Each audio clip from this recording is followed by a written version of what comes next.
আসসালামু আলাইকুম রহমতুল্লাহ। Android app ডেভেলপমেন্টের এই পর্বে আপনাদেরকে স্বাগত জানাচ্ছি। আমি রুহুল আমিন।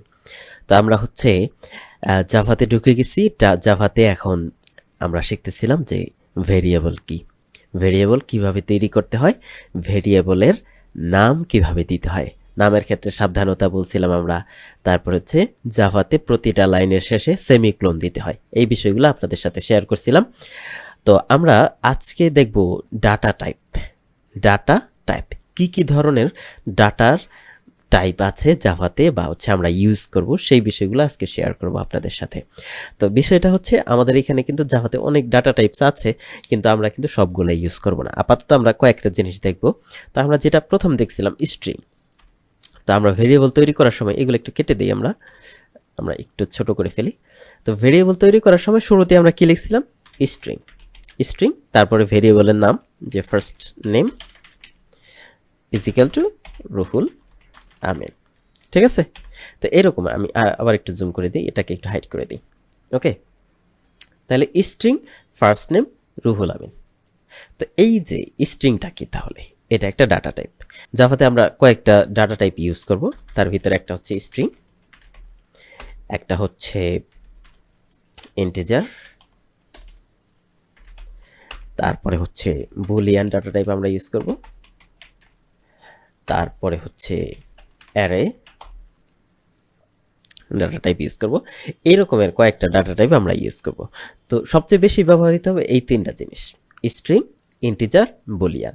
তো এই তিনটা বিষয় যদি আমরা একটু শেয়ার করি আপনাদের সাথে, যে আসলে ঘটনাটা কি, আমাদের এই জিনিসটা কোথায় কখন কিভাবে লাগবে। তো এইখানে স্ট্রিং বলতে আসলে কি বোঝায়? স্ট্রিং বলতে বোঝায় একটা সলিড লেখা। এখানে আর কিছুই নেই।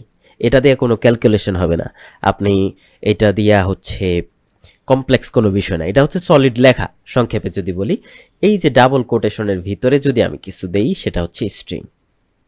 এখন ডাবল কোটেশনের ভিতরে যদি এরকম দেই যে 1 2 3 4 5, তাহলে এটাও কিন্তু স্ট্রিং। ঠিক আছে? যেহেতু আমি ডাবল কোটেশনের ভিতরে দিছি, তাহলে ডাবল কোটেশনের ভিতরে যদি কিছু দেই, সেটা আমার স্ট্রিং।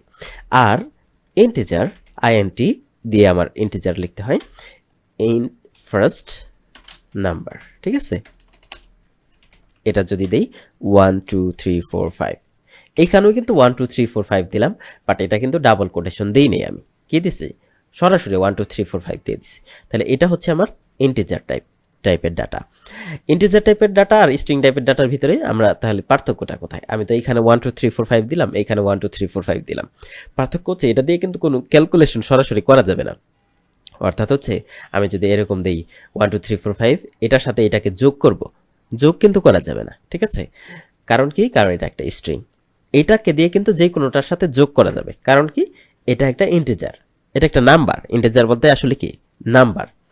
তো এইখানে আরেকটা আছে বুলিয়ান। বুলিয়ান আমি দিলাম ট্রু। ঠিক আছে?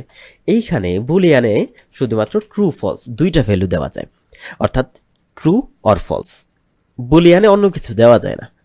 জিনিসটা কি সত্য না মিথ্যা, জিনিসটা কি আমাকে ট্রু রিটার্ন করতেছে নাকি ফলস রিটার্ন করতেছে, এই তিনটা জিনিস। আরেকটা জিনিস আমাদের ইন্টিজার পূর্ণ সংখ্যা, 1 2 3 4 5 বা 1 5 7 এইগুলা। এর ভিতরে আরেকটা আছে, সেটা ফ্লোট। এটা যেমন আমি আরেকটা নিলাম সেকেন্ড নাম্বার, এটা দশমিক 2.5। তো এটার মতো আরেকটা ডাটা টাইপ আছে, সেটা ডাবল। ঠিক আছে? এটাও আমাদের লাগবে। সেটা আমার যদি ডেসিমাল হয়, দশমিকের কোনো সংখ্যা হয়, যেমন দিলাম সেকেন্ড নাম্বার, এটা দিলাম 2.5। ওকে, যদি আমার দশমিক সহ কোনো সংখ্যা হয়। ওকে, তাহলে আমরা কি দিলাম? স্ট্রিং। স্ট্রিং এর ভিতরে টেক্সট যেগুলো আছে সেগুলো আমরা দিব। একটা বিষয় খেয়াল রাখা দরকার স্ট্রিং এর ক্ষেত্রে, এখানে কিন্তু অনেক প্রোগ্রামিং ল্যাঙ্গুয়েজ আছে যেখানে সিঙ্গেল কোটেশন দেওয়া যায়, কিন্তু জাভাতে কিন্তু সিঙ্গেল কোটেশন দেওয়া যাবে না, ডাবল কোটেশন দিতে হবে। ডাবল কোটেশনের ভিতরে এবার আমি যা ইচ্ছা লিখি, হ্যালো ওয়ার্ল্ড। ঠিক আছে? এরকমের।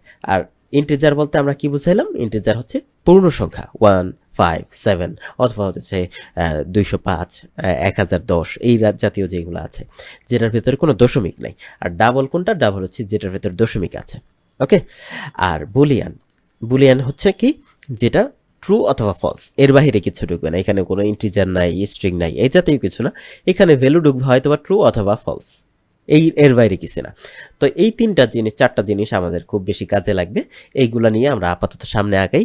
এর বাইরে আরো অনেক কিছু আছে, আমরা সেইগুলো শিখবো ধীরে ধীরে ইনশাল্লাহ। ওকে, তাহলে স্ট্রিং, ইন্টিজার, ডাবল, বুলিয়ান, এইগুলার সরাসরি আমরা প্র্যাকটিস দেখব নেক্সট পর্বগুলোতে, তখন বিষয়গুলো আরো বেশি ক্লিয়ার হবে। ঠিক আছে, তো সকলকে অসংখ্য ধন্যবাদ।